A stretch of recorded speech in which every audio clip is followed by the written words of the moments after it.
Haleluya, shalom. Shalom. Apa hanya saya yang semangat di sini? Katakan pada tetanggaku, shalom. Kalau belum lihat otot di mukanya, teriak, shalom. Haleluya, haleluya. Semua siap untuk memuji Tuhan, amin. Bagikan salammu kanan kiri, tos kanan kiri, katakan welcome home. Selamat datang dalam rumahmu, rumah Tuhan.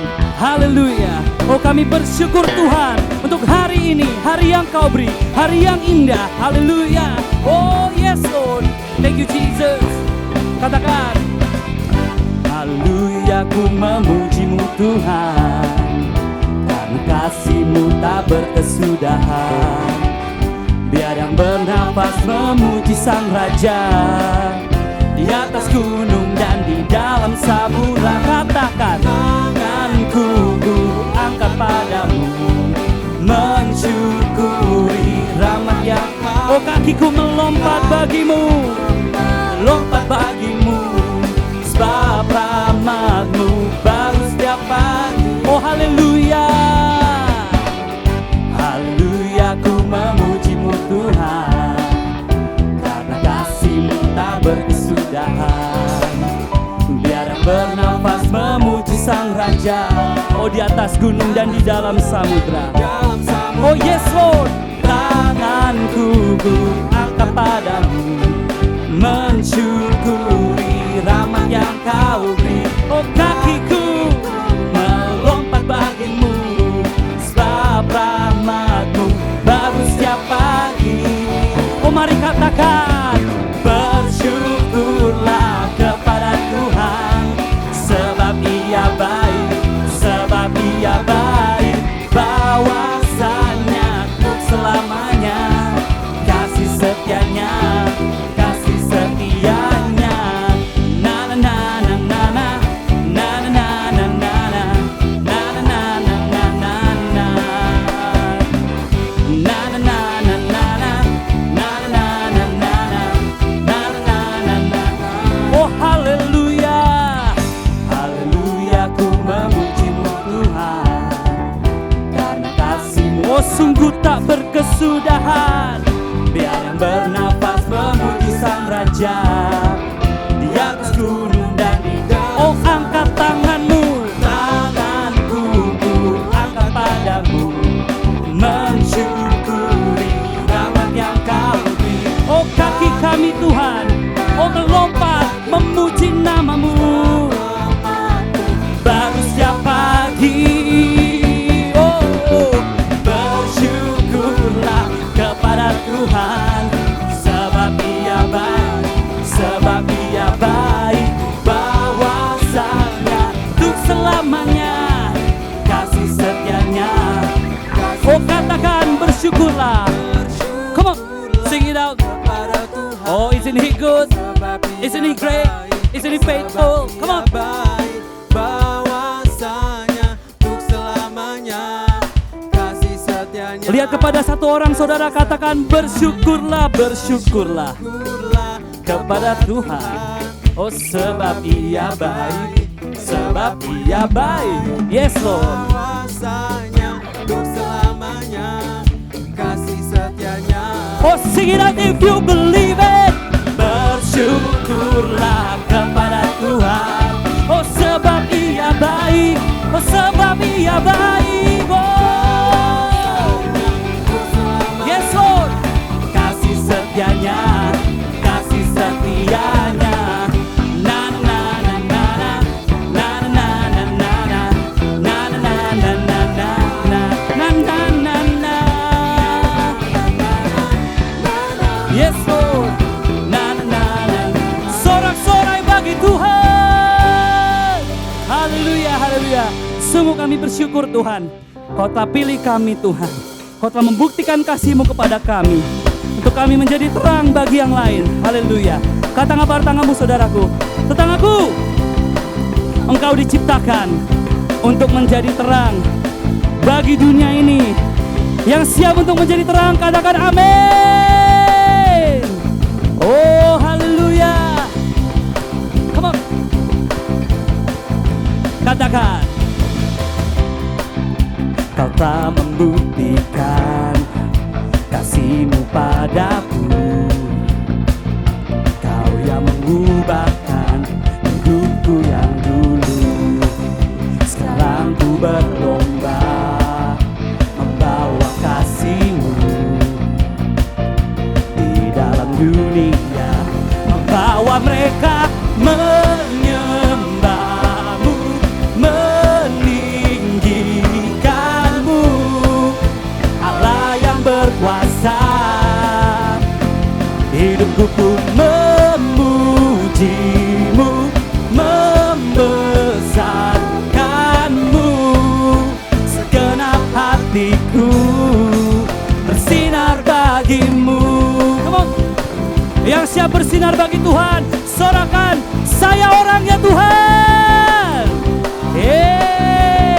Katakan, Kau telah membuktikan. Kau telah membuktikan kasih-Mu padaku. Oh, terima kasih Tuhan. Kau yang mengubahkan hidupku yang dulu. Oh, sekarang ku berlomba, oh, membawa kasih-Mu di dalam dunia, membawa mereka menyembah-Mu, meninggikan-Mu, Allah yang berkuasa. Hidupku pun memuji-Mu, membesarkan-Mu, segenap hatiku bersinar bagi-Mu. Kau Allah berkuasa, hidupku pun memuji-Mu. Kau Allah berkuasa, hidupku pun memuji-Mu. Kau Allah berkuasa, berkuasa. Oh, hidup kami Tuhan menjadi terang bagi-Mu Tuhan, dimanapun kami berada.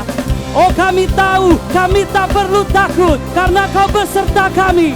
Oh, hanya di dalam-Mu sumber kekuatan, sumber pengharapan. Membawa mereka menyembah-Mu, meninggikan-Mu, Allah yang berkuasa. Hidupku pun memuji-Mu, membesarkan-Mu, segenap hatiku bersinar bagi-Mu. Segenap hatiku bersinar bagi-Mu. Segenap hatiku bersinar bagi-Mu, bagi-Mu, bagi-Mu, yes Lord, bagi-Mu. Oh, berikan kemuliaan bagi Tuhan yang lebih luar biasa lagi, amin. Saudara, Tuhan mengatakan bahwa ketika kita jatuh, Tuhan menopang kita dalam tangannya, amin. Katakan tanganmu, tanganku, Tuhan menopangmu di setiap langkahmu. Come on. Oh, katakan, jikalau dunia lenyap atau bumi pun tak lagi berputar, Kau akan tetap ada, berjaya dan berkuasa. Oh, yang percaya katakan yeah, yeah, come on. Katakan, dan jika kau berdiri di sisiku, siapa yang ku akan takut? Oh, gadamu dan tongkatmu, itu yang menemani setiap langkahku. Kau gembalaku, pelindungku dalam setiap bagian di hidupku. Kau ku sanjung, hadiratmu selalu ada, nyata di setiap langkahku.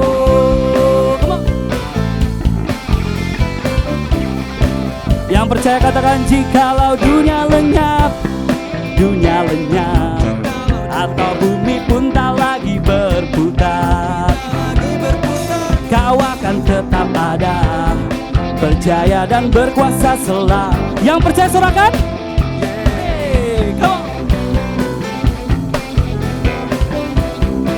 Dan jika kau berdiri, katakan, dan jika kau berdiri di sisiku, siapa yang ku akan takut?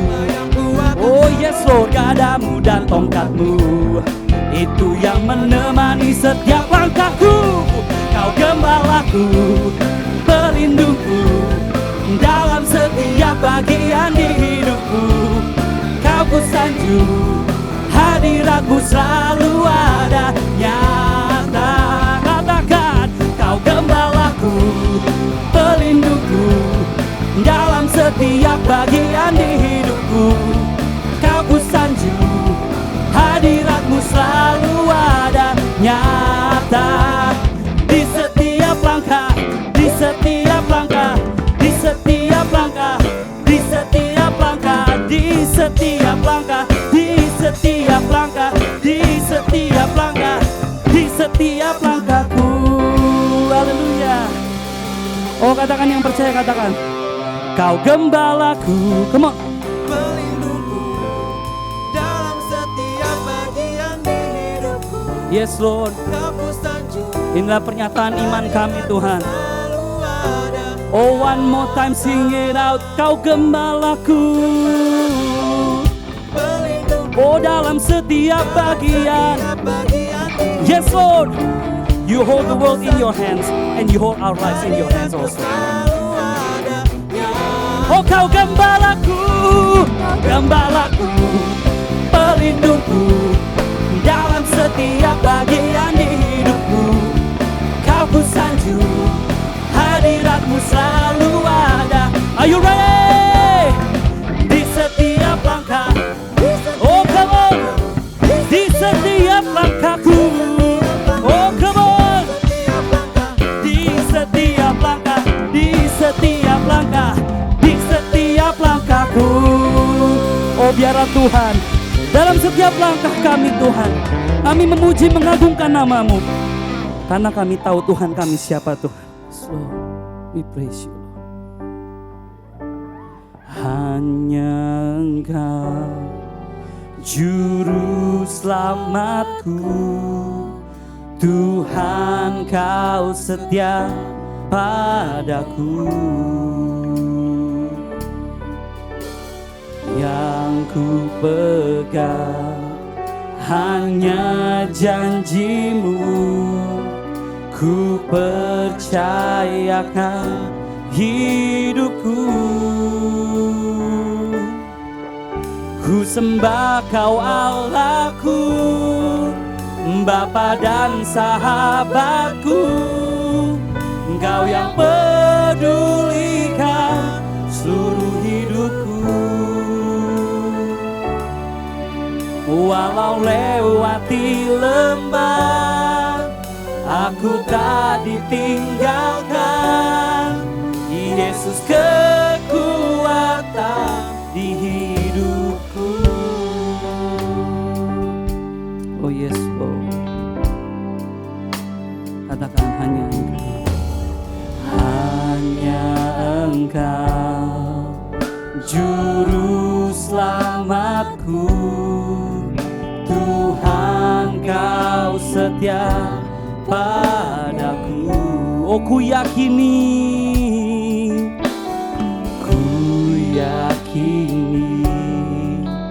pertolongan-Mu takkan terlambat bagiku. Oh ku sembah Kau Allahku, Bapa dan sahabatku. Engkau yang pedulikan seluruh hidupku. Walau lewati lembah, aku tak ditinggalkan. Yesus kekuatan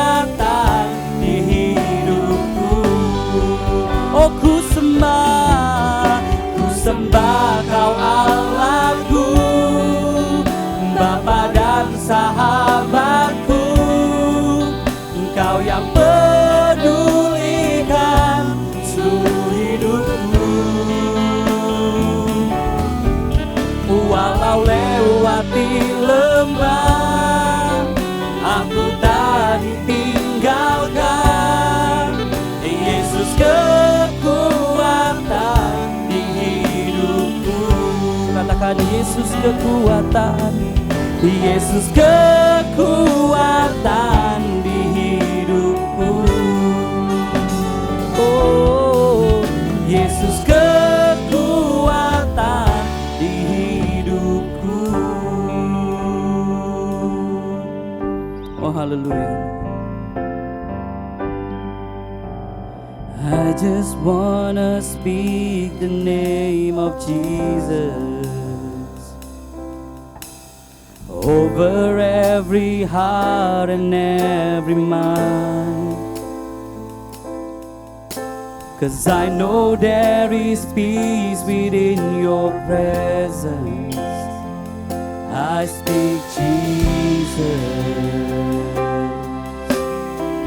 Oh, I just want to speak the name of Jesus. I just want to speak the name of Jesus. Till every dark addiction starts to break. Yes, Lord. Declaring there is hope and there is freedom. I speak Jesus.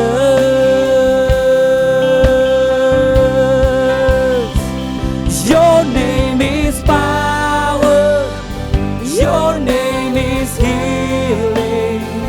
Your name is life.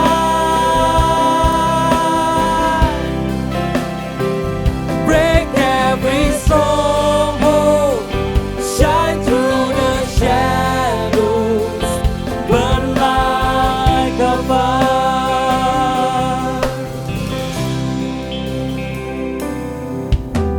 I just wanna speak the name of Jesus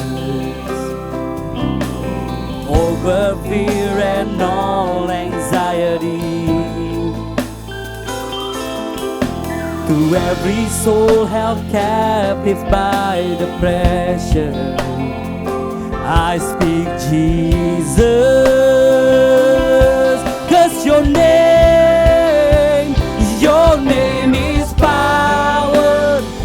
Your name is healing. Your name is life.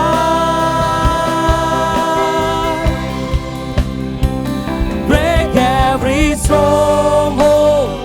Shine through the shadows. Oh, burn like a fire, Lord.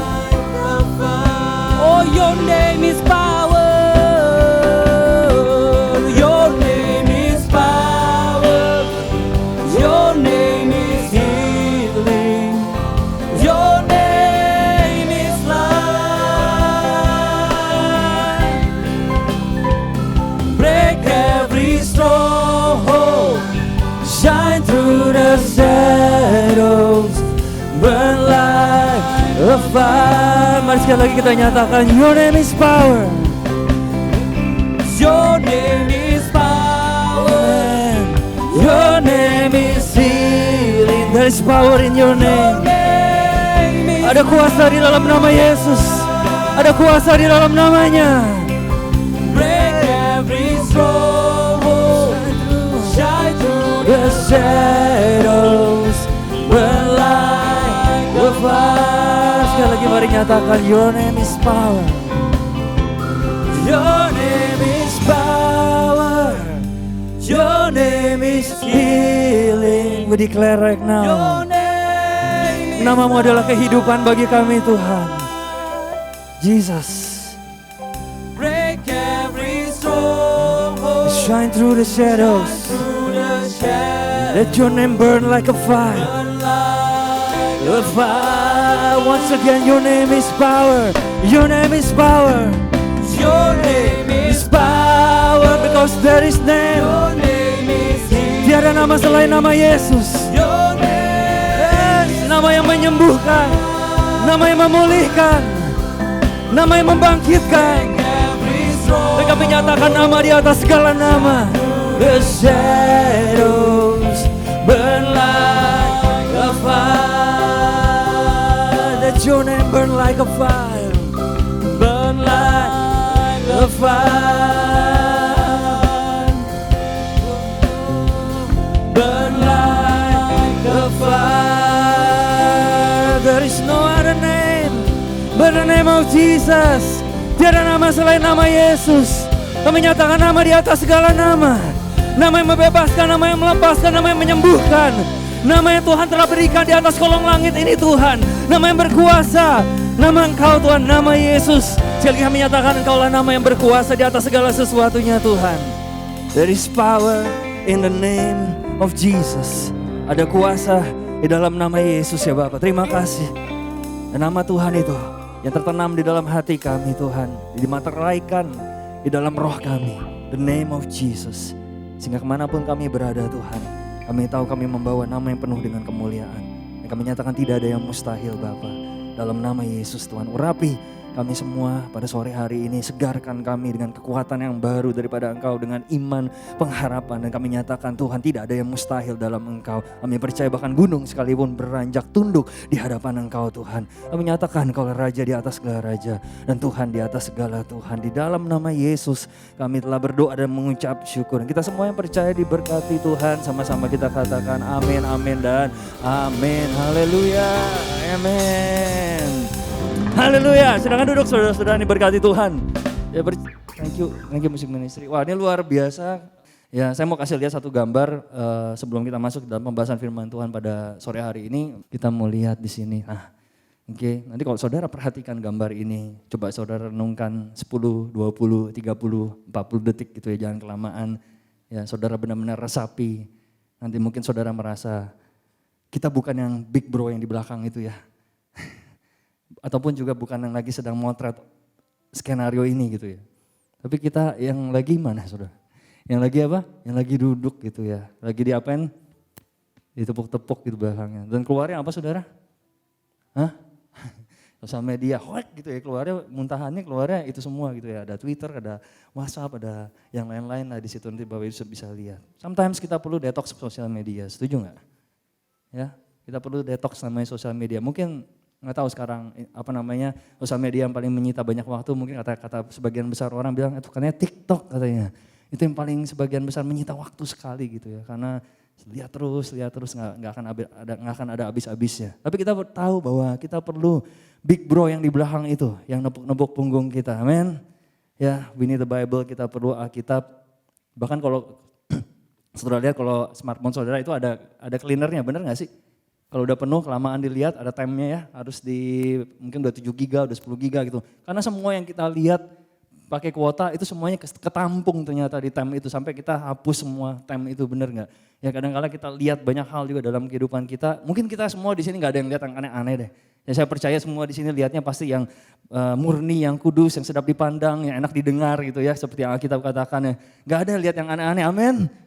Ya, kita percayanya seperti itu ya, dan kita percaya nggak ada yang lihat mungkin konten-konten atau yang toksik ataupun yang lain-lain gitu. Tapi di sini dibilang detox sosial media itu diperlukan ada. Ketika kamu menjauh dari, maksudnya detox sosial media adalah ketika kita menjauh dari penggunaan media sosial untuk sementara waktu lamanya agar kesehatan mental tetap terjaga dengan baik, saudara. Ya, jadi mungkin kalau saudara udah mulai rasa aneh-aneh gitu ya, udah mulai rasa ada gangguan-gangguan dikit gitu ya, jadi udah tahu tuh, ya kesehatan mentalnya udah agak sedikit terganggu. Jadi mesti mulai detox sosial media gitu. Tapi saya cuma lihat pemandangan doang kok, tempat-tempat yang eksotik gitu, dengan harapan suatu saat mungkin bisa pergi liburan ke sana gitu ya. Dia lihat swipe, tapi kalau udah lihat bisa sampai 2 jam gitu ya, cek-cek Gunung Himalaya, ya Honolulu gitu ya, terus cek juga Boyolali. Sampai ke Timbuktu juga dicek juga, ada nggak sih Timbuktu gitu ya. Dan swipe dan segala macamnya gitu. Dan ada juga yang bilang gini, dia biasanya ada yang polos bilang, biasa aku ngechat si lama, aku make conversation gitu ya. Aku coba menangin jiwanya gitu. Dan aku udah pakai ilmu yang Pastor Efraim ajarkan gitu ya, biblis apologet gitu ya.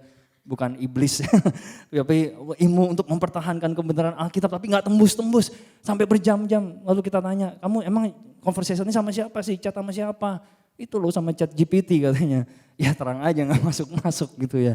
Kamu chatnya sama AI. Jadi sosial media is a tools, adalah sebuah alat, setuju? Ya, adalah sebuah alat tapi bisa jadi jebakan bagi banyak orang. Jika hal itu menggantikan our devotional time, waktu pribadi kita sama Tuhan secara rohani. Amin. Ya, jadi firman Tuhan itu bisa menghancurkan yang namanya benteng-benteng kebohongan dan segala sesuatunya. Katakan pada kiri kananmu, kamu luar biasa. Oke. Saudara kok kayak tampangnya kayak sedih banget sih dikasih lihat gambar ini.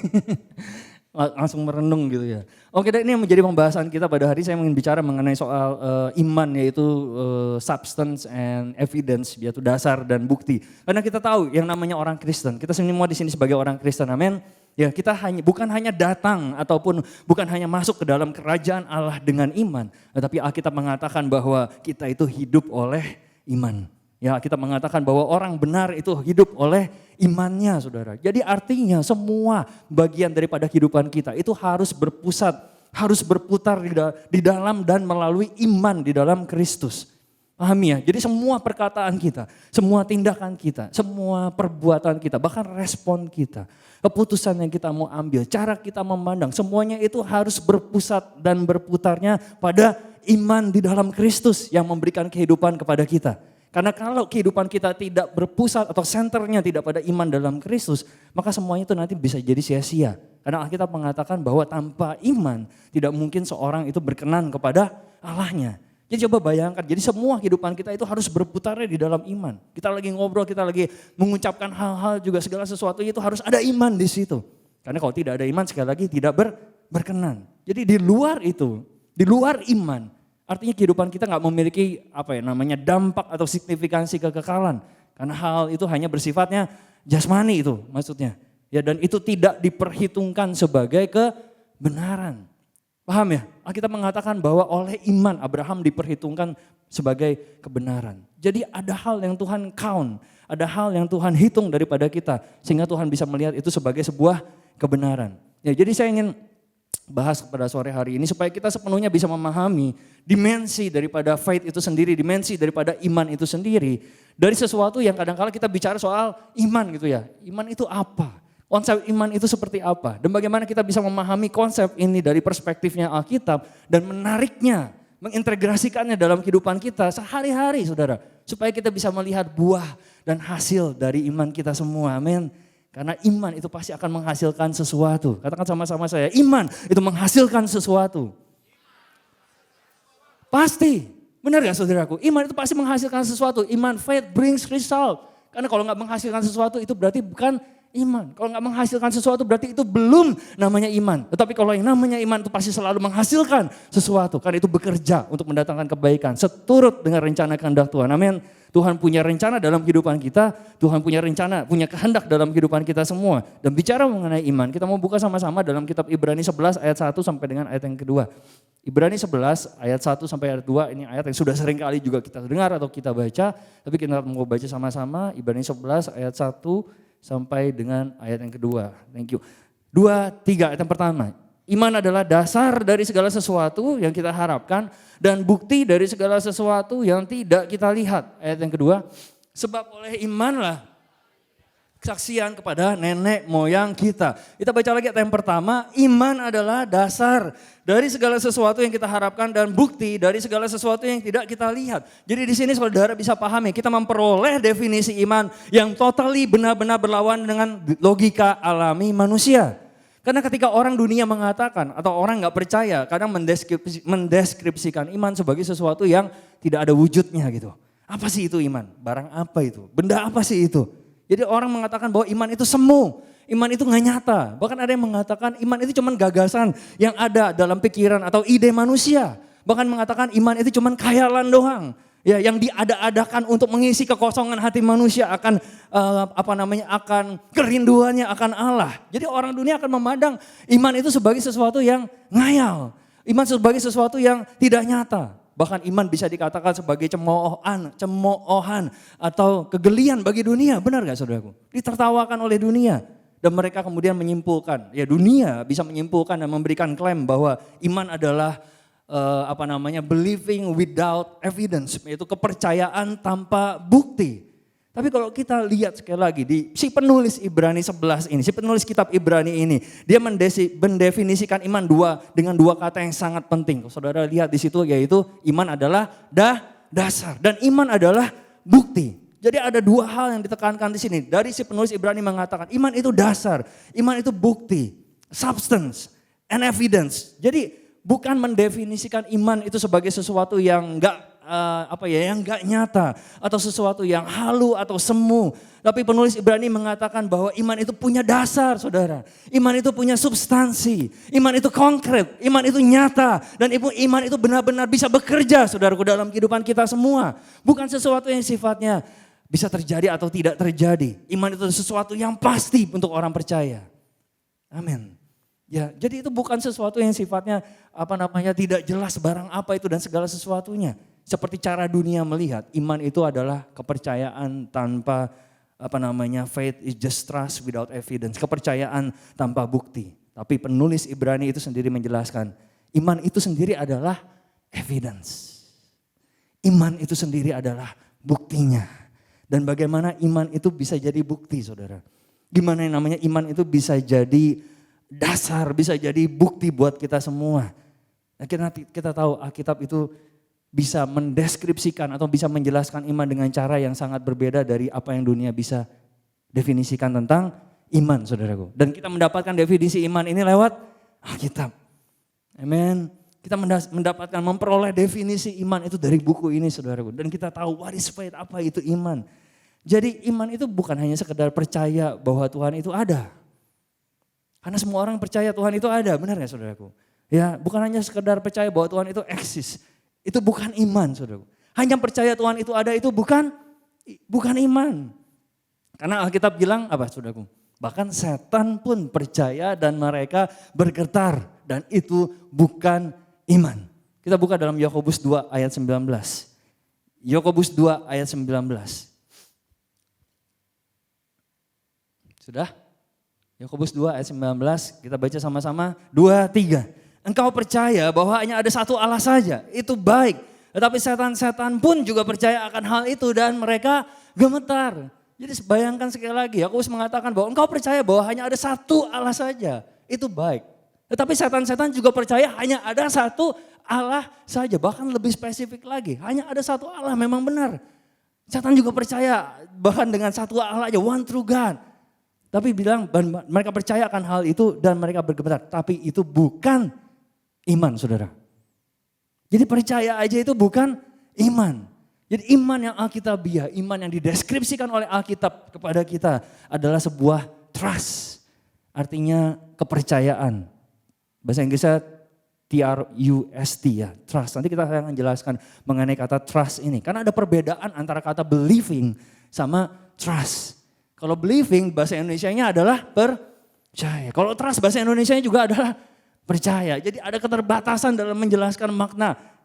Ibrani 11 ayat yang pertama, iman adalah dasar dari segala sesuatu yang kita percayai. Ada keterbatasan dalam menjelaskan hal itu. Tapi kalau kita lihat dalam bahasa Inggris ada kata believing, ada kata trust di situ. Dan iman yang alkitabiah adalah iman yang dideskripsikan sebagai trust, yaitu trust, percaya. Nanti kita lihat kenapa ada kata trust di situ. Itu sebuah keyakinan, saudaraku. Ya, keyakinan yang kita miliki bahwa Tuhan bisa melakukan apa yang Dia katakan dalam situasi yang kita hadapi, dalam situasi yang kita doakan. In real life situation. Artinya dalam situasi nyata, sesuatu yang dari Tuhan itu benar-benar bisa terjadi. Dia bisa bekerja dengan ajaib, saudara. Jadi bukan cuma percaya di itu ada orang bilang atau percaya atau asal percaya aja. Bukan hanya percaya Alkitab, maksudnya gini, ada orang ya maksudnya percaya Tuhan gak? Percaya. Percaya Alkitab? Percaya. Percaya Yesus mati di kayu salib? Percaya. Percaya Yesus bangkit di hari ketiga? Percaya juga. Percaya Yesus naik ke surga? Percaya. Tapi ketika sampai kepada situasi real, situasi nyata, belum tentu dia benar-benar percaya bahwa Yesus bisa membangkitkan segala sesuatunya dalam kehidupan dia. Saudara bisa pahami. Ya kalau di istilah bahasa Inggris itu ada yang namanya mental assent. Percayanya itu cuma hanya di bagian mentalnya dia. Setuju dengan Alkitab, setuju dengan Tuhan, tetapi kalau ketika sampai kepada kehidupan nyata benar-benar dia benar-benar enggak merasa bahwa emang bisa. gitu loh. Emang bisa firman Tuhan, emang bisa Tuhan bekerja, emang bisa gini.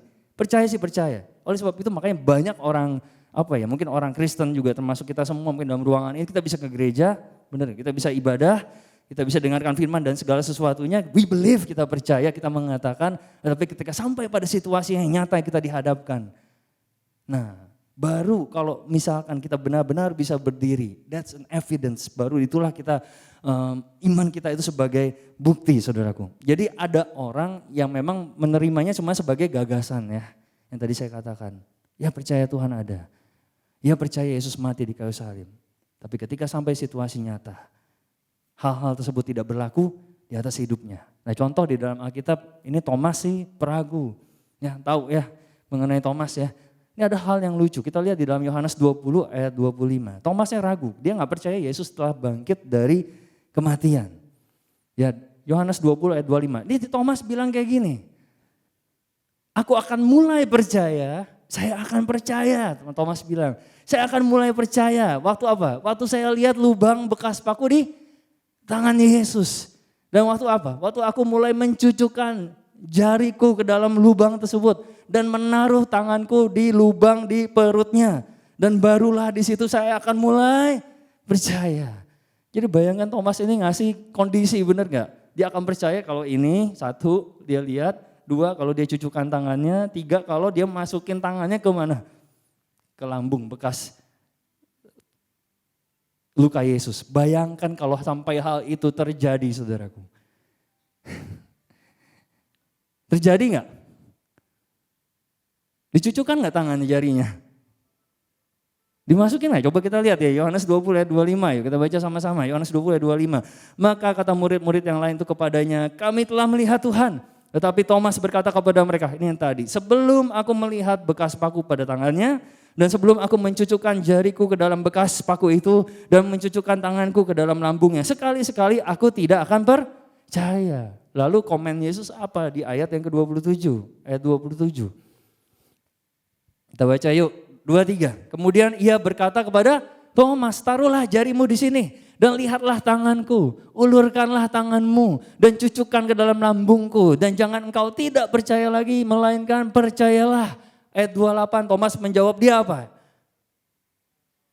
Ya Tuhanku dan Allahku. Dicucukkan gak jarinya? Saya gak tahu, gak ditulis gitu ya. Dicucukkan gak jarinya? Kalau sepintas kalau kita lihat jawabannya sama ini, kayaknya enggak ya. Saya mau panggil dong jadi, Noel jadi contohnya deh. Jadi Yesus ceritanya. Boleh deh. Ya, Yesus Cina ceritanya nih. Kan Yesus menampakkan diri, benar, dia menampakkan tangannya, angkat tangannya gini deh. Bolong kan harusnya, iya kan? Dan di sini kalau skenarionya yang ini, ketika Yesus datang bilang sama Thomas, melainkan percayalah, langsung kan Thomas bilang, dia nyanyi, ya Tuhanku, ya Allahku, dan belum selesai nyanyi Tuhan udah bilang, karena engkau telah melihat aku di ayat yang ke-29. Itu, ya kan, skenarionya gitu. Nah coba sekarang kalau misalkan Thomas, Tuhan bilang tadi kan cucukkan semua, dia cucukin. Dimasukin ke lambungnya. Terus dia cucukin lagi ke sini saudaraku. Dia coba lagi ke sini gitu, beneran gak? Kira-kira begitu gak? Kalau saya bilang bisa dikemplang sama Yesus gitu ya. Bahkan kalau dia cucukin aja gitu ya, kan beneran tembus tangannya bolong, bener gak saudaraku? Mungkin dia bisa angkat tangannya waktu dia bilang Tuhan, ya Tuhanku Allahku, tangan Yesus masih nyangkut di sini saudaraku. Ya, maka sebab itu, thank you Noel. Yesus bilang di ayat 29, kata Yesus kepadanya, karena engkau telah melihat aku, maka engkau percaya. Berbahagialah mereka yang tidak melihat namun percaya. Kayaknya enak ya Yesus ngomongnya ya. Ya di ayat 29 ini kayaknya Yesus ngomongnya kalem, adem gitu ya. Jadi dua kalimat ini kayaknya sejajar gitu. Karena engkau telah melihat aku, maka engkau percaya Thomas. Thomas kayak dibelai gitu ya. Dan berbahagialah mereka yang tidak melihat namun percaya. Tapi enggak begini saudaraku maksudnya Yesus. Itu kayak Yesus jadi memvalidasi dua hal ini sejajar. Padahal enggak saudaraku. Ada perbedaan yang sangat jauh, benar enggak saudaraku? Kalau kita mau baca itu, makanya kayak kadang kalau saya suka baca Alkitab saya suka berimajinasi. Bahkan bisa menambahkan juga mungkin nada-nada di situ di sana gitu ya. Apalagi kalau misalkan baca Alkitab yang isinya keturunan silsilah gitu. Tamar memperanakan Hebron, Hebron memperanakan siapa gitu. Kalau dibacanya datar nggak selesai, saudaraku, benar nggak? Tapi bacanya kayak komentator bola gitu ya. Si ini memperanakan ini, nggak bisa habis gitu udah. Terus aja lanjut terus gitu. Kalau saudara melihat ya dengan imajinasi saudara, Yesus tuh bilang sama si Thomas, dia bilang, karena lu udah lihat gue makanya lu percaya, brother. Bener gak? Itu maksudnya, karena kamu udah lihat makanya kamu percaya. Kamu tuh perlu bukti dulu. Tapi berbahagialah orang yang tidak melihat namun percaya. Itu loh maksudnya. Ada kontras yang ditunjukkan di sini. Dan puji Tuhan buat si Thomas itu langsung percaya, saudaraku. Dia langsung percaya, dia langsung menyembah Tuhan, mengangkat tangan dia. Ya. Dan perhatikan, Thomas ini melakukan apa yang baru saja ia ucapkan, bener. Kalau aku lihat, paling enggak itu deh. Baru aku percaya. Tapi itu bukan iman. Itu bukan iman. That's not faith. Amin. Itu bukan iman. Yang iman adalah mereka yang tidak melihat, not seeing, namun percaya. Kita tahu firman Tuhan adalah sumber iman bagi kita semua, amin. Ya, jadi apa yang Thomas buat itu ya sama yang tadi saya jelasin. Namanya mental assent, cuman percaya di gagasan, di ide, di pikiran, tapi ketika sampai kepada real life situasi, sampai situasi nyata, tunggu dulu. Ketika sampai kepada situasi yang nyata, kayaknya firman itu gak bisa bekerja dengan efektif. Masa iya bisa? Masa iya harus begini? Masa iya harus berdoa, harus berseru, harus percaya sampai begini? Emang bisa Tuhan bekerja dan bergerak gitu? Karena cara Thomas berpikir itu cuma sampai di natural mind dia. Dia memahami iman itu dengan cara natural mind-nya dia. Ya, oleh sebab itu kita nggak bisa bertumbuh secara rohani, spiritually growth, kalau iman kita tidak bertumbuh. Amin Bapak Ibu. Ya, kita nggak bisa bertumbuh secara rohani kalau iman kita nggak bertumbuh. Iman kita perlu bertumbuh baru kita bisa bertumbuh secara rohani karena kita tahu ada pengenalan akan anak Allah di situ. Jadi iman yang sejati, real life needs real experience. Iman yang sejati itu perlu ada pengalaman nyatanya, saudaraku. Iman yang sejati itu justru perlu diwujudkan di dalam situasi nyata. Ya, dan apa itu iman di dalam definisi Alkitabiah. Beberapa orang mungkin ketika terlintas kata iman di situ mereka akan mengejanya dengan perkataan RISK atau risk atau resiko gitu ya. Iman mereka langsung memandang dalam perspektif mereka resiko. Karena menurut mereka iman itu mengandung resiko. Tetapi apa maksud saya kita punya ejaan yang lebih baik daripada resiko. Amin. Iman itu diejanya TRUST, yaitu ada yang tadi, yaitu trust. Percaya, ya karena sementara kalau kita percaya, believing ya kita bisa percaya aja benar. Tapi trust kita percaya kepada pribadi yang mengucapkannya. Kita bukan hanya percaya pada perkataannya, tapi kita percaya pada pribadi, sosok orangnya. Itulah yang kita percayai. Maka segala sesuatunya apa yang keluar dari mulut dia, kita bisa percayai. Karena kita bisa aja percaya perkataan seorang, misalkan di sini Pastor Begi, oh saya percaya kamu, misalkan baik kok. Tapi belum tentu saya trust, percaya kepada pribadinya seperti itu. Jadi ada elemen yang jauh lebih tinggi lagi daripada sekedar belief yang biasa. Tapi ada TRUST ini adalah iman pada dasarnya adalah trust. Ya itu seperti kita melemparkan, menggantungkan seluruh hidup kita, bahkan nyawa kita kepada seseorang yang memegang hidup kita sepenuhnya ke dalam tangan Tuhan. Yang percaya katakan amin saudaraku. Ya itu melemparkan, throw away. Segala hidup kita, rest di dalam Tuhan. Percaya kepada Dia yang akan bertindak bagi kita, saudaraku. Itu adalah terjemahan yang lebih tepat saya pikir mengenai kata percaya ini. Iman itu. Dulu saya pernah cerita di salah satu kebaktian mengenai tightrope walker ya. Seorang akrobatik yang berjalan di atas tali. Ya di waktu itu saya pernah cerita di abad 19, nanti saudara bisa lihat gambarnya. Di early abad 19 atau di akhir abad 18 di US di California gitu. Karena pada saat itu orang berjalan di atas tali itu sangat jarang sekali. Itu sebuah fenomena. Bahkan kejadian ini diliput di surat kabar. Ya kalau sekarang mungkin gak terlalu gitu ya. Karena udah banyak orang bisa berjalan di atas tali. Jadi pada waktu itu orang belum pernah melihat ada orang bisa berjalan di atas tali dari satu gedung ke gedung yang lainnya. Jadi orang ini kemudian dia akan pergi dari satu kota ke kota lain untuk memperlihatkan atraksinya. Dia akan ada di pusat keramaian kota dan dia akan umumkan Dia akan mengatakan kepada masyarakat pada saat itu, pada khayalak ramai pada saat itu mengatakan kumpul besok. Karena besok tepat di siang hari. Hari ini saya akan berjalan naik ke atas gedung. Dari ujung yang satu ke ujung yang lain dengan hanya menggunakan tali. Dan mungkin ada alat bantunya di situ. Dia akan naik ke gedung yang paling tinggi. Lalu apa yang terjadi keesokan harinya, saudara bisa lihat skenario-nya. Orang-orang banyak berkumpul di situ, berdatangan. Mereka menantikan apa yang diucapkan atau dikatakan oleh orang yang akrobatik di sini. Ya, dan kemudian sebelum dia naik ke atas, saudaraku, apa yang terjadi? Orang ini kemudian bilang, tightrope walker ini bilang, waktu dia udah naik ke gedung ya, waktu dia udah siap berjalan, dia lihat ke bawah. Dia bilang sama orang-orang yang di bawah, berapa banyak dari semua Anda yang percaya bahwa saya bisa berjalan di atas gedung ini dari seberang ini ke seberang sana dengan di atas tali ini? Apakah ada yang percaya? Sama seperti skenario pada sore hari ini, tidak ada satupun yang mengangkat tangan karena memang tidak ada yang percaya. Semua orang nunduk ke bawah, semua orang main-mainin debu di tanah dengan sepatu mereka gitu ya. Lalu orangnya mulai membentangkan tongkat yang penyeimbang dan dia ini mulai berjalan. Dia taruh kakinya satu persatu di atas tali. Dia pelan-pelan dia mulai jalan. Suasananya sepi, orang-orang mulai takjub, terkejut, dia bisa melakukannya. Dan orang-orang menantikan apakah dia bisa berhasil sampai kepada ujungnya. Orang-orang nahan nafas ya selama dia berjalan sampai di ujung, saudaraku.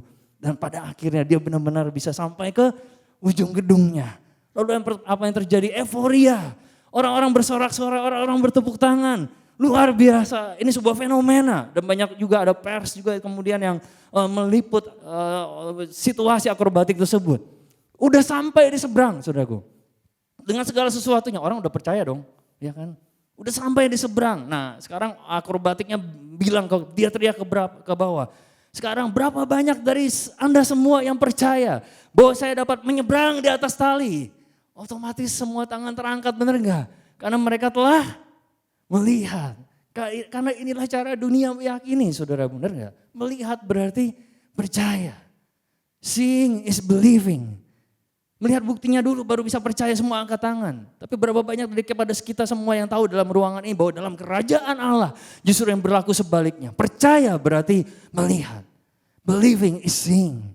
Percaya berarti melihat. Dan itu artinya totally berlawanan dengan cara dunia meyakini, saudaraku. Ya.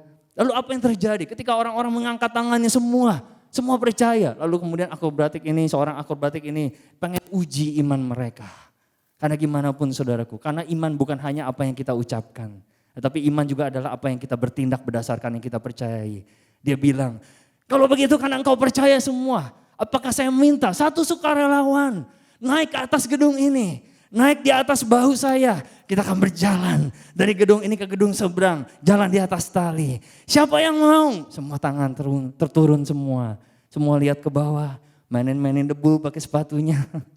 Gak ada yang berani. Sampai kemudian ada tangan kecil yang terangkat. Ya, ini tangan gak gitu kecil sih. Tangan kecil terangkat, saudaraku. Lalu kemudian itu adalah seorang anak laki-laki, mungkin usianya sekitar 6 atau 7 tahun. Dari semua kerumunan, akrobatik itu bilang, nah ada di sana satu orang anak kecil yang berani dikatakan. Marilah kalau engkau mau, naik ke atas gedung itu, naik ke atas bahuku, pundakku, dan kita akan berjalan di atas tali ini. Lalu kemudian apa yang terjadi? Anak kecil itu berlari ke atas gedung. Anak kecil itu kemudian naik di atas bahu daripada akrobatik tersebut. Kembali lagi suasananya kemudian menjadi hening kembali. Sang akrobatik mengeluarkan tongkat penyeimbangnya. Dengan anak kecil ada duduk di atas bahunya. Dia mulai berjalan dari satu titik ke titik yang lain. Sampai akhirnya benar-benar bisa sampai ke seberang gedung. Langsung apa saudaraku? Kerumunan lagi, sorak-sorai lagi, euforia daripada orang-orang. Bertepuk tangan dalam segala sesuatunya. Ya, dan peristiwa itu kemudian dikatakan bahwa tercatat di dalam pers, orang-orang meliput segala sesuatunya. Sampai kemudian mereka berdua udah turun. Ada jurnalis kemudian yang mau wawancara anak kecil ini. Dia bilang gini, jurnalisnya tanya, nah apa yang membuatmu begitu berani untuk bisa sampai naik ke atas gedung dan tidak takut. Bahkan naik ke atas pundak orang itu, berjalan dari satu sisi ke sisi lain hanya dengan tali. Nah ini kemudian yang anak laki-laki ini bilang sama jurnalisnya, Sir, dia bilang, Tuhan, saya sebenarnya gak begitu berani. Anda lihat katanya, orang yang ada di atas tali tersebut, itu adalah ayah saya katanya. Itulah bapak gue katanya, itu anak kecil itu bilang saudaraku. Jadi anak kecil tersebut menggantungkan seluruh apa? Kepercayaannya kepada ayahnya. Dia menggantungkan seluruh nyawanya kepada bapaknya. Dan percaya bahwa bapaknya itu bisa membawa dia menyeberang dari satu tempat ke ujung yang lain saudaraku. Saya katakan Tuhan itu memanggil kita semua ke dalam pertualangan terbesar sepanjang sejarah dalam hidup kita, amin. Itu adalah perjalanan iman. Sebuah petualangan iman, the adventure of faith, di mana Tuhan mengatakan bahwa hidupmu tidak akan ngebosanin saudaraku. Karena orang yang berjalan dengan iman, hidupnya tidak akan ngebosanin, amin. Katakan pada kiri kananmu, hidupmu tidak akan ngebosanin kalau kamu berjalan dengan iman. Yang lain katakan, hidupmu tidak akan membosankan kalau kamu berjalan dengan iman, saudaraku. Bisa bosan gak kalau hidup dengan iman, saudaraku? Gak bisa, karena setiap hari kita akan berjalan di ujung tanduk, benar gak? Setiap hari kita akan berjalan di atas tali tersebut, tidak mengetahui apa yang akan terjadi, the unknown. Hal-hal yang kita gak bisa lihat saudaraku, belum kita bisa lihat. Tapi kita memiliki iman bahwa saya akan berhasil melewati ini bersama dengan Tuhan, amin. Karena itulah yang dikatakan oleh iman, he trust, dia melemparkan nyawanya, menggantungkan seluruh hidupnya kepada seseorang pribadi yang dia bisa yakin dan percaya. Jadi iman itu bukan ngayal saudaraku.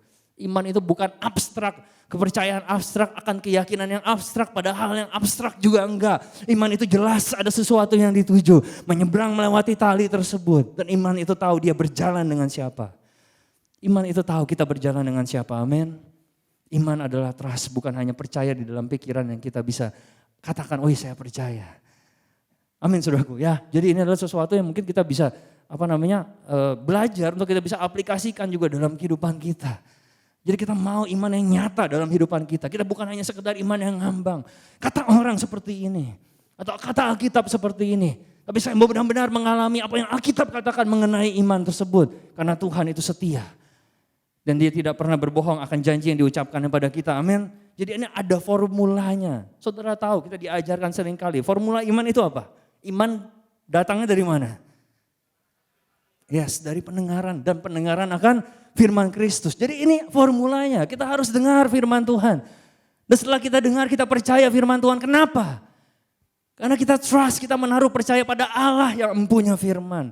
Kita percaya kepada Allah pribadinya yang mengucapkan firman tersebut, saudaraku. Saya ulangi sekali lagi, kalau kita gak punya komponen itu, iman itu gak bisa bekerja. Kita dengar firman tersebut, kita percaya firman tersebut, dan terlebih lagi, kita percaya akan Allah yang memberikan firman tersebut, amin. Ya, because we trust the God of the world.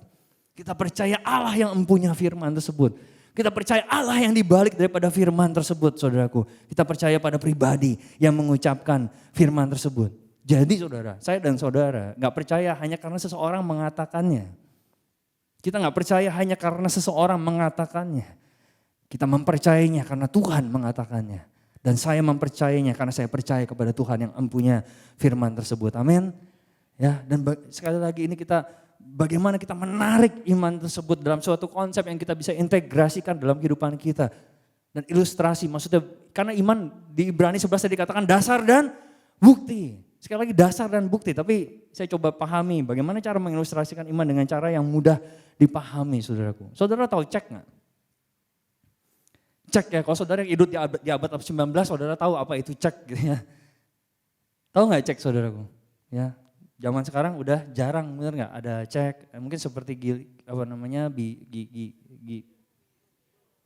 ya, seperti giro atau biliar segala sesuatunya. Nah ini di tangan saya ini cek saudara, siapa yang mau? Tulisannya 2.700.000.000 rupiah. Ya, cek yang biasanya digunakan di abad 19, abad 1900-an zaman sekarang mungkin orang nggak punya lagi tuh. Tapi cek ini bukan uang nyata yang sesungguhnya, benar nggak saudaraku? Ya, dasar dari segala sesuatu yang kita harapkan tuh nggak ada di sini. Karena yang diharapkan apa? The money, uangnya, benar nggak? Dan gimana caranya?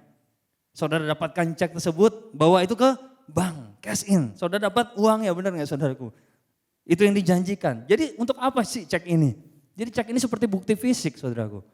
Ketika menuliskan jumlahnya, ditanda tangan, lalu kemudian ada nomor rekeningnya. Ini seperti janji fisik, substansi dari hal yang diharapkan, bukti dari hal yang tidak kita lihat. Jadi sekali lagi kalau saya ambil cek ini, saya panggil Brother Noel sekali lagi deh. Ya, dan memberikannya kepada Noel, ini cek Noel. Wih, 2.700.000.000 rupiah. Mau diapain? Dia speechless. Bener 2 miliar tulisannya mana? Iya. Oke, gak apa-apa, pegang aja nanti taruh situ.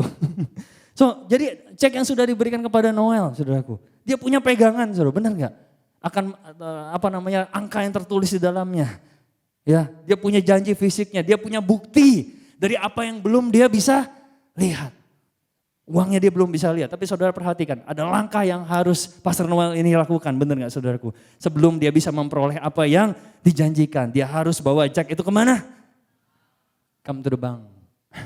Datang ke bank itu ya, di bank. Lalu kemudian ditukarlah dengan uang segepok. Ini ceritanya uang itu ya, 2 miliar dia dapatkan. Dia artinya apa? Cash in, dia menguangkan cek tersebut sehingga dia memperoleh apa yang dijanjikan saudaraku. Kasih tepuk tangan dong buat Noel. Thank you. Saya bawa aja. Ya. Ya, saudara mengerti nggak? Jadi seperti itulah iman bekerja. Karena apa yang Tuhan lakukan adalah dia memberikan janjinya kepada kita semua yang percaya, katakan amin. Saudara percaya pada janji Allah tersebut dan itu yang jadi dasar, itu jadi bukti dan itu adalah iman saudaraku. Tapi saudara kalau sudah dapat cek daripada Tuhan, saudara sudah terima firman daripada Tuhan, saudara sudah terima janji Allah daripada Tuhan, saudara harus bawa ke tempat di mana iman itu seharusnya berada. Gak bisa diam aja, benar gak? Saudara harus bawa, lempar iman itu ke tempat muka daripada iblis saudaraku. Ataupun situasi di situ. Saudara harus bawa itu ke medan yang sesungguhnya. Di mana seharusnya cek itu ada. Dalam kasusnya ini secara fisik, cek itu harus ada di bank untuk bisa diuangkan saudaraku. Saudara kemudian bisa menukarnya dengan kemenangan yang daripada Tuhan. Sehingga saudara bisa memperoleh apa yang Tuhan janjikan. Saudara bayangin contohnya Daud waktu masih kecil, waktu masih remaja, skenario Daud. Dia seorang anak gembala, a shepherd boy. Tapi dia punya janji daripada Tuhan yang mengatakan bahwa Allah yang sama yang melepaskan dia dari singa dan beruang akan melepaskan juga dari orang Filistin ini. Itu tertulis di dalam kitab 1 Samuel saudaraku. Itulah janji yang Daud pegang di dalam hatinya. Allah yang sama yang bisa melepaskan dia dari singa dan beruang akan melepaskannya dari tangan orang Filistin ini. Dan apa yang Daud lakukan saudaraku dengan janji tersebut? Dia harus ambil langkah, dia harus cash in, dia harus menguangkan daripada cek tersebut. Dia harus apa? Berada di depan, di tengah-tengah pertempuran dan menghadapi muka dengan Goliat untuk dia bisa melihat janji Tuhan itu digenapi. Dan Daud melangkah dengan cek di tangannya, dengan janji Allah di tangannya yang Daud miliki saudaraku. Dan kemudian dia mengubah hal tersebut menjadi apa? Menjadi umban dengan batu di tangannya. Benar gak? Kemudian dia melemparkannya, memutar-putarkannya umban tersebut dan melemparkannya. Batu tersebut dan menghantam kepala Goliat. Dan Goliat kemudian jatuh terjerembab. Dan kemudian Daud pada akhirnya dapat bonusnya. Ya kan, waktu dia cash in dengan imannya, saudara. Gantinya apa? Yang dia peroleh adalah kepala Goliat yang dia penggal. Dia bawa imannya, dasar dan buktinya dan menukar imannya dengan kepala, saudara. Kita belajar juga salah satu yang mengenai Musa. Musa juga melihat hal yang sama saat ia memimpin bangsa Israel keluar dari Mesir. Dia dikejar oleh Firaun. Mereka terjebak di situasi yang genting. Ya kita tahu di satu sisi mereka ada laut merah dikatakan. Di sekeliling mereka gunung berbatu. Di belakang pasukan Firaun yang siap untuk menghancurkan mereka saudaraku.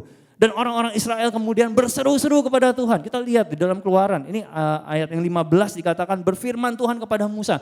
Mengapa engkau berseru-seru demikian kepadaku? Katakanlah kepada orang Israel supaya mereka berangkat. Dan engkau angkatlah tongkatmu, ayat 16, ulurkanlah tanganmu ke atas laut dan belahlah airnya sehingga orang Israel akan berjalan dari tengah-tengah laut di tempat yang di tempat yang kering, saudaraku. Bayangkan di sini Tuhan itu menegur Musa, ngapain kamu berseru-seru? Orang Israel juga sedang berseru-seru. Apa Tuhan gak senang dengan seruannya Musa? Bukan itu saudaraku. Saudara kita harus pahami, ada waktu untuk kita berdoa. Tapi ada waktu untuk kita bertindak dari apa yang kita telah doakan. Makanya Tuhan bilang, ngapain kamu berseru-seru kepadaku? Padahal jawabannya itu sudah diberikan saudaraku. Musa punya sesuatu yang harus dikerjakan selain berseru. Dia harus kasih instruksi kepada orang Israel. Maju, mari kita lewati seberangi Laut Merah tersebut. Jadi Musa punya cek di tangannya. Dan itu adalah sebuah promise, sebuah janji daripada Tuhan. Amin saudaraku. Ya, mungkin di sini juga ada yang sedang melihat atau menantikan seseorang, menantikan seorang pendamping juga, pasangan hidup, merindukan seorang pasangan hidup. Mungkin saudara membayangkan satu skenario seperti Daud waktu di Ziklag gitu ya. Dia mengatakan, Tuhan apa yang harus aku lakukan? Apakah aku harus maju? Apakah aku dapat merebutnya? Lalu Tuhan reply, ngapain berseru-seru demikian kepadaku? Tuhan bilang, maju, kamu akan mendapatkannya. Dapatlah istri saya gitu ya. Maksudnya Saudara ngerti gak maksudnya? Ada hal yang kita doakan, tapi ada hal di mana kita melangkah untuk mengambilnya, hal tersebut saudaraku. Ya, saya pernah lihat satu skenario lucu saudara. Ada botol air gak di sini? Ada yang punya botol air gak? Iya, itu Kak Ota ya, botol air hidup besar ya. Coba diangkatnya. Percaya gak kalau saya doa, dalam nama Yesus airnya bisa kurang saudaraku? Percaya gak? Kita coba ya, dalam nama Yesus. Kami perkatakan biar air itu pindah dari situ ke perut saya. Terus kita mengucapkan dalam nama Yesus biar air itu pindah ke perut saya saudaraku. Bisa terjadi gak? Apa yang saya harus buat adalah, iya dong, ambil dong airnya. Tapi saya gak minum ya. Ambil airnya saudara minum gitu. Ada hal di mana saudara sudah doakan berulang kali, benar gak? Tapi ada hal Tuhan menantikan, kapan kita melangkah untuk bisa merebut, mendapatkan apa yang Tuhan sudah sediakan bagi kita, amin. Supaya iblis gak bisa membunuh iman kita. Apa yang Tuhan sudah taruh dalam kehidupan kita, amin. Oleh sebab itu pahlawan-pahlawan Alkitab yang tertulis di sini, mereka memegang janji Allah dalam hidupnya. Mungkin kita merasa tapi saya gak punya janji Allah yang begitu hebat seperti Musa, seperti Daud, bahkan seperti Daniel dikatakan. Tapi kita semua punya janji Allah, itu firman Allah yang tertulis. Kita memiliki kisah mereka saudaraku. Karena apa yang mereka alami kita juga bisa alami saudaraku, amin. Ya mungkin pada saat kita merasa kita kekurangan, kita perlu sesuatu yang dari Tuhan untuk mencukupi segala kebutuhan jasmani. Saudara punya cek di tangan saudara yang tertulis Filipi 4 ayat 19. Allahku akan memenuhi segala keperluanku menurut kekayaan dan kemuliaannya dalam Kristus Yesus, amin. Saudara punya cek, saudara punya bukti saudaraku. Mungkin saudara dalam pekerjaan saudara, mungkin ada situasi yang saudara gak tahu apa yang harus dilakukan. Kita lihat sama-sama di ayat yang terakhir di Mazmur 91 ayat 15. Mazmur 91 ayat 15 saudaraku. Mungkin saudara lewati suatu situasi yang menantang bagi saudara dan kamu gak tahu apa yang kamu harus buat. Tapi kita punya cek yang mengatakan, Mazmur 91 ayat 15 firman mengatakan, bila ia berseru kepadaku, aku akan menjawab, aku akan menyertai dia dalam kesesakan, aku akan meluputkannya dan memuliakannya. Artinya saudara bisa ambil cek tersebut saudara. Saudara bisa ambil janji Allah tersebut dari surga dan membawanya tepat ke hadapan iblis, tepat ke hadapan situasi saudara. Dan saudara bisa mengklaim cek tersebut dan kemudian apa yang Tuhan janjikan itu bisa terjadi dalam kehidupan kita semua. Amin saudaraku. Waktu kita takut, firman Allah mengatakan malaikat Tuhan itu berkemah di sekeliling orang yang takut akan dia. Lalu Tuhan itu meluputkan mereka semua. Amin. Dan kita tahu bahwa keselamatan kita itu telah digantungkan, diharapkan pada seseorang yang telah mati bagi kita di atas kayu salib. Itulah kita kemudian menggantungkan seluruh hidup kita. Melemparkan seluruh nyawa kita kepada seseorang yang memegang kita dengan erat. Yesus yang telah mati di atas kayu salib bagi kita. Hari ini kita semua punya janji daripada Tuhan dalam kehidupan kita. Dan Tuhan itu setia terhadap janjinya. Amin. Katakan pada kiri kanan saudara, Tuhan setia menggenapi janjinya. Amin. Yang lain katakan Tuhan setia menggenapi janjinya. Haleluya. Saya undang saudara untuk bangkit berdiri pada sore hari ini. Amin saudaraku. Kita percaya bahwa kita bisa menerima setiap janji Allah. Karena kita ada di dalam Kristus Yesus. Jadi mari kita landaskan hidup kita semua. Dan mari kita bangun hidup kita di atas dasar yang teguh. Di atas batu karang yang teguh. Bukan di atas pasir. Mungkin gampang hanyut dan menjadi roboh. Dan saudara sudah memiliki janji Allah di tangan saudara. Saudara hanya perlu membawanya, berlari dalam tujuan dan panggilan Tuhan dalam hidupmu. Dan saudara mengibarkan janji tersebut seperti sebuah panji di tangan saudara. Karena saya percaya waktu Tuhan menjanjikannya, dia setia untuk menggenapinya. Dan tidak ada yang mustahil bagi Tuhan kita, amin. Arahkan tanganmu pada Bapa di surga, hamba berdoa pada saat itu kami mengucap syukur sekali lagi. Kami percaya untuk setiap situasi, untuk setiap hal. Kami percaya ada janji Allah yang tersedia bagi kami semua pada saat ini. Tuhan memberikan kekuatan, Tuhan menaruh panjimu di atas tangan-tangan mereka. Bahkan menorehkannya di dalam hati mereka. Janji Allah yang kekal dalam hidup mereka Tuhan, di dalam roh mereka. Sehingga dimanapun mereka berada, mereka berjalan dengan membawa panji, dengan membawa banner daripada kerajaan Allah. Dan pada saat mereka melewati air, mereka tidak akan dihanyutkan. Pada saat mereka melewati api, mereka tidak akan dihanguskan. Karena Allah menyertai setiap perjalanan daripada kehidupan umatmu pada saat ini. Kami berdoa pada saat ini Tuhan, biar urapan Tuhan itu menghancurkan setiap gok dan belenggu. Menghancurkan setiap kebohongan daripada iblis. Dan tipu daya daripada iblis di dalam nama Yesus. Dan tidak ada lagi kebohongan pada saat ini. No more lies, tidak ada lagi tipu daya daripada iblis. Kami menjejakkan kaki kami di atas batu karang yang teguh. Karena kami tahu mengharapkan iman dan percaya kami berlandaskan pada Allah yang setia. Engkau menjanjikannya Tuhan. Kami nyatakan tidak ada yang mustahil. Yang sakit Tuhan sembuhkan. Yang perlu terobosan Tuhan memberikan terobosan. Kami percaya Tuhan memerlukan pemulihan, Tuhan membawakan pemulihan. Bahkan mereka membutuhkan pekerjaan, membutuhkan terobosan dalam keuangan mereka. Secara finansial, biar pintu surga dibuka pada saat ini Tuhan. Memperlihatkan kepada mereka hikmat dan jalan yang daripada Engkau. Bahkan masalah dalam rumah tangga, situasi yang mereka sedang hadapi pada saat ini. Kami perkatakan pada saat ini Tuhan terlebih besar daripada apapun yang bisa kami lihat. Karena kami tahu pada saat ini dengan iman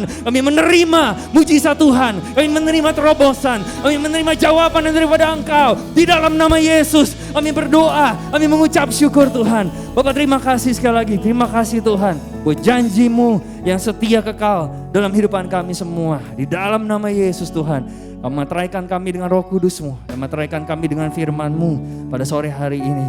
Dan hanya di dalam nama Yesus kami telah berdoa dan mengucap syukur. Dan kita semua yang percaya diberkati Tuhan. Mari sama-sama kita katakan, saya menerimanya. Amin, saudaraku. Amin, amin, amin, amin. Silakan duduk, saudara-saudara.